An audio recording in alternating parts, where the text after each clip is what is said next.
Hello children. In our previous video, we have discussed about inheritance of one gene. Under that particular head, we have discussed monohybrid cross, law of dominance and law of segregation. Now today, I am going to talk about inheritance of two genes and law of independent assortment. Children, after giving the theory of inheritance of one gene, what Mendel did, he has crossed the pea plants differing in two characters also, just to check out and just to understand whether the inheritance of two genes at a time is possible or not. And that particular inheritance of two characters or inheritance of two gene has postulated, or I should say it has been directed for the discovery of one more law, that is called as law of independent assortment. Now according to law of independent assortment, children, when two pairs two pair of traits are crossed or combined, you can write crossed in a hybrid segregation of one pair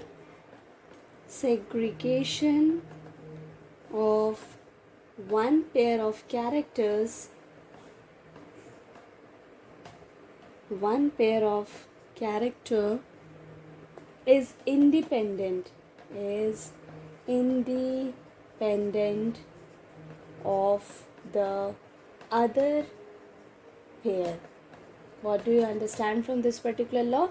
That whenever we are crossing or combining two different traits, for say I am crossing two traits of height as well as color, so when height and color, both the traits are being combined and they are being crossed, the hybrid which we will get and their assortment or their expression, they both are independent of each other. They are not going to interfere the expression of any of the trait during the gamete formation. That is what we can understand from the law of independent assortment. Now how we can prove this law of independent assortment, children? For that, again we should take the help of a cross that is called as dihybrid cross. What is this dihybrid cross, children? First of all, I should take both the traits, two traits I will take. Here I am taking capital R, capital Y, where this R stands for the round shaped seed and Y stands for yellow color of the seed. Means here I am talking about colors, okay, shape and colors. This is the shape of the seed and this is the color of the seed. Now this is the dominant trait, so I have written in the capital letters. Now for the recessive trait, another pair, another allelic form, we will write RR, YY. It is wrinkled. The R, capital R, is the round shaped seed and small r is the wrinkle shaped seed. This is yellow color seed and this is green color seed. Okay, so out of yellow and green, the yellow must be considered as the dominant trait, so it is written in the capital letter. Now what we will do, when we will cross these two parents, this is parent 1, this is parent 2, for the F1 generation, what I told you, out of law of dominance, out of these two, the capitals are going to express themselves. So I will get the trait as capital R, small r, capital Y, small y. This is the trait, or this is the offspring. These are the gametes for the F1 generation, which are, all of them are round yellow. All the plants that I will get in the F1 generations are round and yellow. Now what I need to do? Obviously, I will go ahead for the selfing process. On selfing, what I will get? I will get the combinations. Here the first combination is capital R, capital Y. The second combination is small r, capital Y. The third combination similarly will be capital R, small y, and the fourth combination is small r, small y. So these are the four gametes that I have received or that I have obtained after selfing. Similarly, I will take another set. Here 16 sets I will get now, but for our convenience I am writing only 4. So another Four set I will write in the same manner: capital R, small capital Y, small r, capital Y, and capital R, small y, small r, small y.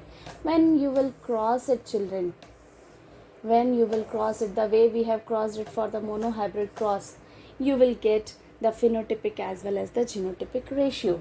So that cross is your homework, that you can do it at your home.